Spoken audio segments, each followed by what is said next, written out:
in your mind that you are going to be a civil servant? Sir, I initially did not have any such plans, Right. but it was in my college that I decided that I would want to pursue this. And I did not start preparation in my college. In my college, I had started preparing for SSC CGL. Right. So I started preparing for the civil services in May 2018. Right. Thank you. So someone starts way back in 2018 and within 2 years can get this rank. So it's a very good message for all the young minds that you are in your first year and you are starting your preparations in the college itself. So now you started way back in 2018 with SSC CGL and you did this miracle.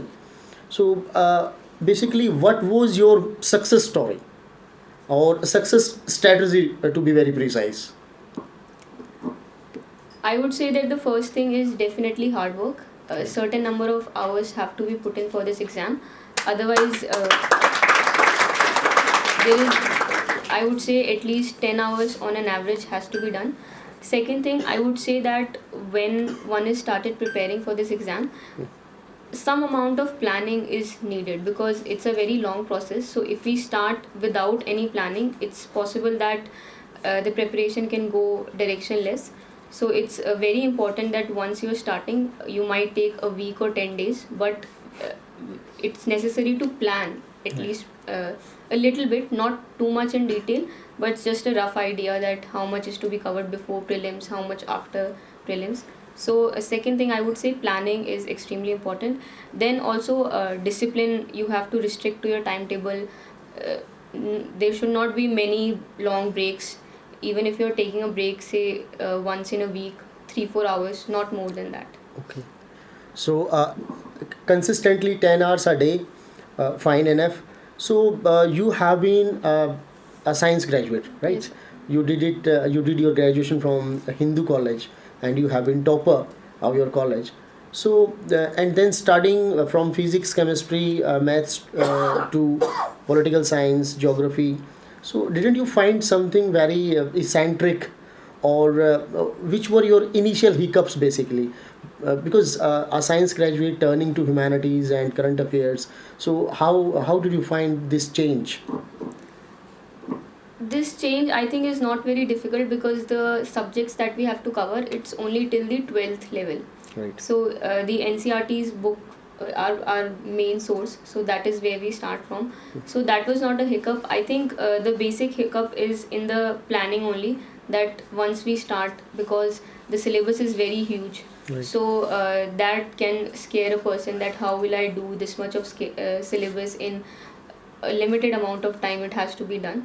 So that can be a hiccup, but that for that also, as I said, you need to put in some hours, and when you start you need to do some planning for how you will cover that syllabus, because it's very huge. So one needs to have a meticulous planning. Yes. Time and again, your emphasis has been on planning. So what might be your suggestion to all these young minds as far as planning in concern? Planning is concerned. Kindly elaborate on it in brief, please. So I would say that when someone is starting for the exam preparation, they should spend at least a week or 10 days in, you can watch other toppers videos. There are a lot of blogs that have been written by previous toppers. Yeah, true. So we should give at least a week or 10 days for this. Then on the basis of that, you should first prepare a book list that based, we first see the syllabus, and for covering that syllabus there has to be a basic book list.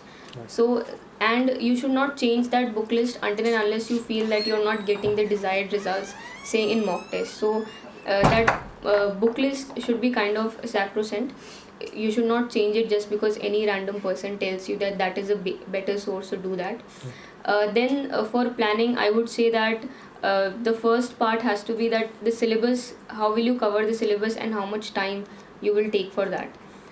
So plan for that. Then you need to think about when will you start your revisions, because at least 5-6 revisions are needed even before prelims. So for that, then optional certain amount of preparation for mains also has to be done before prelims. So you should think also for that how much of my optional or other main subject I'll be doing before prelims, from when I'll be starting just the prelims dedicated preparation. So these kind of by planning I mean this broad timetable that you want to prepare, from when you start your preparation till at least you should consider that I'll be clearing prelims, and till mains you should, so approximately 1.5 years broadly you should plan out uh, of how much syllabus has to be covered, when it has to be done. So that plus the book list, that constitutes basic planning. Then mock test also have to be given. So for prelims, for someone who is giving the first attempt, I would say at least start 5 months before the prelims, and for mains it can be joined after the prelims. Right. So from broad to meticulous planning. In the beginning, one need to have a broad planning and having a very crystal clear picture of the syllabus in the mind, right? And then you mentioned about mock tests, and very well said that the preparation for this examination it cannot be done in compartments. Say for prelims, for mains, for so it's all go together and simultaneously. So you talked about mock tests and see the online resources. You also referred that you also advise the young minds that they should watch Topper's talk. But I feel a concern here that most of the budding aspirants they watch so many toppers talks, and when it comes to execute or to work hard upon the syllabus, they don't enter into that particular phase. So they watch toppers talk, they feel elated, they feel very delighted that they wish to be bureaucrats, they wish to be IS officers, but at the end of the day that does not culminate in any concrete results. So what might be the caveat for such a diversion? So for this, as I said, that only when one is starting for a week or 10 days, those toppers talk or blogs have to be read. As you said, it does not need to be a very regular exercise that one is watching those talks every other day. Just for a week or 10 days when you're starting, because you want to have a certain idea as how other people did it, what was their basic timetable or time frame in which they covered things. So as very correctly pointed out by you, that false sense of satisfaction is not going to give very concrete results. Yeah. So only for the when one is starting, watch those videos or read those blogs. After that, at the end of the day, you have to sit with your books and do the things yourself, until and unless you don't, because you can watch any number of toppers video, 80% of the content will be the same. Right. They will also suggest that stick to limited sources, do multiple revisions. So those kind of things will be remaining the same with all toppers. The point is execution, and that one will have to do for themselves. Also the time frame, you can take inspiration from other people, but that time frame also will be made according to everyone's how much their time they can give, whether they are preparing with job or with college or things like that. So that has to be unique for everyone. Right. So one need to watch the toppers talk in the initial phase in that particular first week or 10 days, so that it doesn't become an addictive stuff. So coming to the core of the syllabus, uh, where do you place reading newspaper in this preparation? I would say reading newspaper is extremely important. So that was the first thing I used to do every day. So one newspaper has to be read religiously every day, and that too in the beginning it can take some time, but with as you move further, the time to take newspaper should also be maximum 1 hour and 15 minutes, not more than that. And from in the newspaper also read only things that can be important for UPSC preparation, the political news, sports news, or those kind of things are not Accidentals, important yeah. for UPSC, so they can be avoided. Right. So reading newspaper is at a very is at the highest pedestal in this preparation.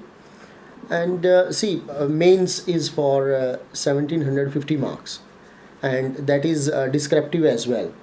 So what tips? Certainly writing skills are of pivotal significance while preparing for this examination. So, what basic tips you would like to give to the young minds for writing skills? So for the first thing is that to be able to write, the syllabus has to be covered, because only that then we can know what has to be written. So the first step is definitely covering the syllabus. Then I would say that before prelims, some amount of answer writing practice can be done. For that, again, on various website of coaching institutes, there are toppers copies, so you can refer to them, to see how they were writing the exams, what is their presentation style.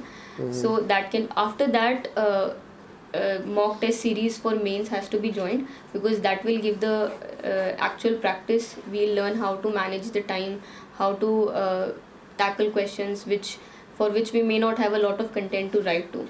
So all those things will come with practice through mock test papers. Right. Writing essays in UPSC is also a very challenging one. Challenging in the sense that the essays are very much on the familiar topics, but you need to have a sustained and deep understanding. So, how to develop that deep understanding for the essay, and particularly to score good marks in essay paper? So for essay also, the content that we have to write for essays will be driven from our general studies paper only, because we study history, polity, economy, society, international relations. So from that we can get the content to write essay. The main issue is that it's supposed to be a literary piece. So for that there is the importance is how is the flow of thoughts coming, and what kind of there needs to be a diversity of examples that you're giving in the essay. They should be from, say, polity, society, history, international, national, all those kind of things. So here again I would say that to start with, you can go through, for example, Anudeep Durai Shetty sir, who was the AIR 1 of 2017. He has written some very good essays, so you can see how he is writing. After that, it will come to practice. For example, this time I would have practiced some 15 essays. So when we practice, our flow of thought improves. We get to know which are our strong areas on which we can write good essays, and what are our weak points. So those weak points can be avoided in the exam, because there are 4 options to choose from. So those weak points can be avoided. So first I would say you can go through the toppers copy and then start practicing, because the content is the same. It's only about channelizing your thoughts in a particular way for essay writing. Right. Thank you. So from newspaper to essay, I would like to ask one more question regarding communication skills. So how important are communication skills for a better or a good rank in UPSC examination? Communication skills, I would say, are not they are not the top priority, because out of as you said, the 1750 marks is for the written mains exam, and the interview that we have, that is also a personality test. So they might judge you very little on your communication skills, and more on how you're thinking, what are the kind of answers that you're giving, what is your what kind of opinions you have on things that are going in the current. So it is important, but I would not say it's very high in the priority list. Right. So which was your optional subject, and what is your strategy for preparing optional for UPSC? My optional was physics, because I have done my BSc in physics honors. So for strategy for physics is that the syllabus, we have to first see the syllabus, and whatever that syllabus is, for that there are some books, some standard books. For example, in physics I had 8 portions. So the most important thing is that there has to be very proper notes of your own on the optional subject, because for example, in my case, my optional was static. So if the notes are prepared once, it's very easy to revise quickly multiple times.